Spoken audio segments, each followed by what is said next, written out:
स्वागत है आप सभी का हमारे चैनल के गॉसिप्स में। और बात करने वाले हैं फिर एक बार आप सभी के फेवरेट शो मीत की।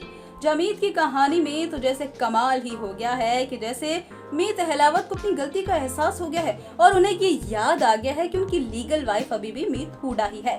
तो वहीं हमारे मीत अहलावत इस बार रोमांटिक मूड में दिखाई दे रहे हैं, वो भी काफी दिनों बाद। और मीत हुडा को भी उन्होंने शॉक्ड कर दिया है कि जो सुहागरात का कमरा उनकी नई पत्नी के लिए सजना चाहिए था, उस कमरे में लेकर मीत अहलावत पहुंच चुके हैं मीत हुडा को। और मीत हुडा के ऊपर भर भर के प्यार लुटा रहा है मीत अहलावत, और उससे ये भी कहता हुआ नजर आ रहा है मीत हुडा से मीत अहलावत कि मेरी पहली लीगल वाइफ तो तुम ही हो, तो तुम्हारा हक मैं तुम्हें दे रहा हूँ। क्या तुम्हें याद नहीं आ रहा है कि कितने सारे खूबसूरत खूबसूरत पल हमने साथ में बिताए थे? क्या तुम्हें मेरी याद नहीं आती है? और ऐसी चिकनी चुकड़ी बातें करके मीत अहलावत जो है न जाने क्या प्रूफ करना चाहते हैं। लेकिन इन सब चीजों से हमारी मीत हुडा काफी ज्यादा परेशान हो गई है। उन्हें ये समझ ही नहीं आ रहा है कि आखिरकार मीत अहलावत जो है वो ऐसा बिहेव क्यों कर रहा है। और 2 हफ्तों से हमारी मीत हुडा वैसे ही बहुत ज्यादा रो रही है, परेशान है, बच्चा नहीं रहा, और साथ ही जो पति है उसने दूसरी शादी कर ली है। तो ऐसे टाइम पर रोमांटिक मूड में आना तो मीत हुडा के लिए थोड़ी सी टेढ़ी खीर होने वाली है। तो इसी गुस्से में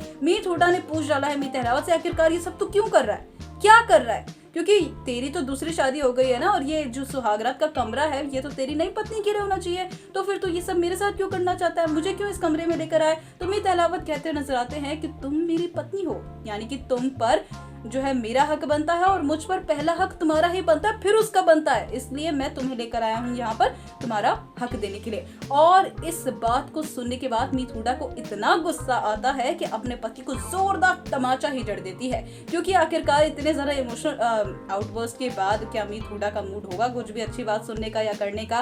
तो इस बात को सुनने के बाद अब वो यहाँ से कमरे से चली जाती है, और साथ ही जो बर्फी देवी है वो देख लेती है दोनों को कमरे में, और साथ ही उसकी बेटी भी। और बर्फी देवी अब एक नई प्लानिंग करती हुई नजर आने वाली है। तो आखिरकार क्या होने वाला है बर्फी देवी का वो प्लान, और कौन सी नई साजिश वो रचती हुई नजर आने वाली है मीत अहलावत को सबक सिखाने के लिए, ये तो आने वाला वक्त ही बताएगा।